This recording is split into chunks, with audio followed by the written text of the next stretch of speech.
जुआ आटा उपरे चढ़ाऊ विलंबित राति चली जुआ आटा उपरे चढ़ाऊ कर 12 जन को गिरफ्त कला जलेश्वर पुलिस। जबत है 2टी मोटरसाइकेल सह 2टी मोबाइल फोन। सूचना अनुसार बालेश्वर जिला जलेश्वर थाना अंतर्गत झाड़ेश्वरपुर ग्राम में गतकाली विलंबित राति जुआ खेल चली। विशेष सूत्रु जलेश्वर पुलिस खबर पाई जुआ आडा उपरे चढ़ाऊ जारी कर 12 जन जुआड़ी को गिरफ्त करने सह सेमानकठू 2टी मोटरसाइकेल और 2टी मोबाइल फोन जबत करिसेंती। एहा सह सेमानकठू मोट 15,250 टंका जबत होईछि। बड़ सफलता 12 जन जुआ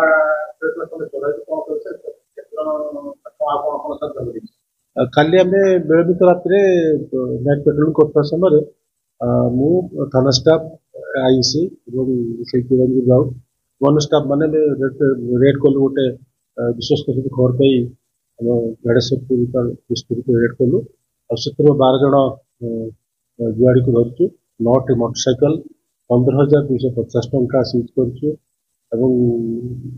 मोबाइल 9टा सीजर कर समस्त आरेस्ट होती फ्रड।